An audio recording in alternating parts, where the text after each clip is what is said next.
There's two assets, one's in Nevada and one's in New Mexico, and our focus is going into these old Wild West historic mining districts that were prolific back in their day, in the early 1900s or late 1800s, but haven't seen any modern exploration. And when you go back to these places and take that approach as modern scientists, which is what we are, it's kind of like taking modern weapons back to a historic battlefield, if that makes sense. Yeah, well, we've got these two projects, and they both have great discovery potential, and they've both shown that over the past couple of years for sure. But we have to ask ourselves as a team and as a company, where are we going to get the most bang for our buck? Where are we going to discover the most ounces for every meter invested in drilling or every dollar put into the ground? So that's been a bit of a push and pull, but in a way, that's a good problem to have, where both projects have really yielded some very high grades over some very broad widths, where we've got kind of double the opportunity and two chances at making delineating world-class resources on both of these American projects. So there's not really an easy question to that, and there's not really an easy answer to that, excuse me, and it changes as the story evolves. It's really interesting. Every time you drill one of these exploration holes or these wildcat targets that seem to be out into the middle of nowhere, it's almost like you're throwing up a Hail Mary. And I wouldn't say that these were caught in the end zone, but they might have been caught at the 5 or 10 yard line, where a kilometer and a half into a new area, we've made what looks to be a significant discovery in one hole that was 3 meters of 1,450 grams per ton silver equivalent. And then at a 4.2 kilometer step out, another discovery that's 1.5 meters of 376 grams per ton silver equivalent.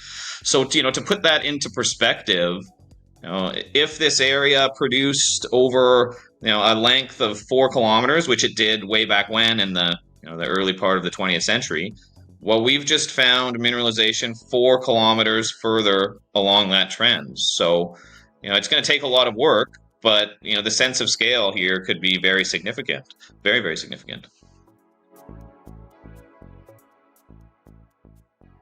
Yeah, that's interesting. I wouldn't want to say they change our strategy. They fit right into the strategy. We always had a very, very strong belief that mineralization would continue into the area that we did, just under a bit of cover, so you didn't see it at surface. And that's what it's done. It's very early days. To the east of this old mining district, we've drilled, I'm just counting here, 5 holes, and all 5 of them have hit, and that's over 4.5 kilometers, or 4.2 kilometers, excuse me. So, there's just still so much left to do, and I think so much left to find. But that right there really helps define the opportunity. In New Mexico, for us, we always believed and we always knew that the veins continued off the project. So we went and staked a bunch of new claims over the last few months. And then as soon as that was done, we went out and sampled all these veins on the new part of the project area and came back with some fantastically high-grade results.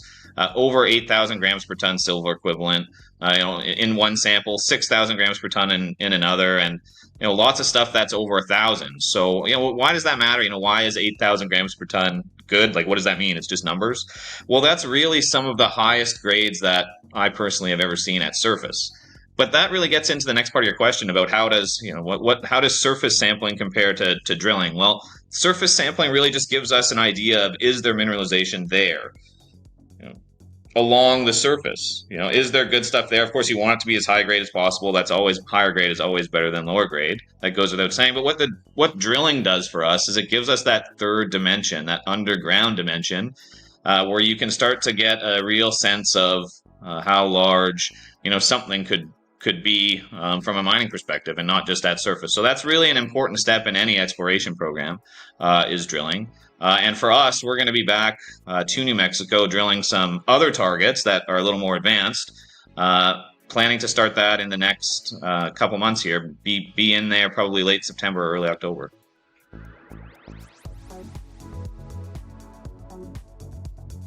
Our approach has 3 main pillars.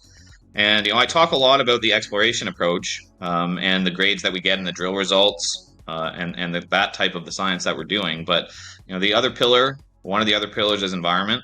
So we're doing a lot of surveying to understand a lot of the different biological parameters of the area.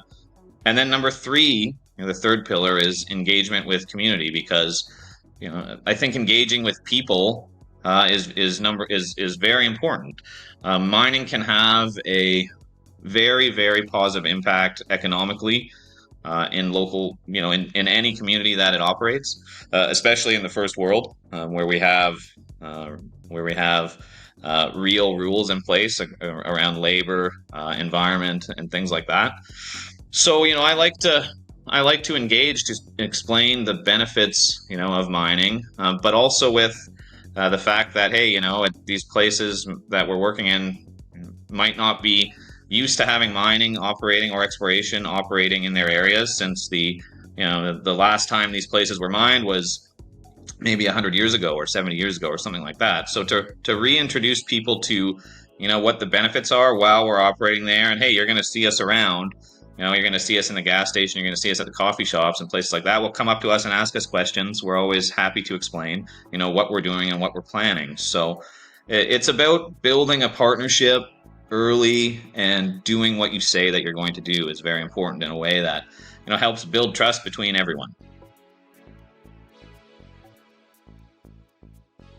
Right now we have one more hole to drill in Nevada, and that's in progress.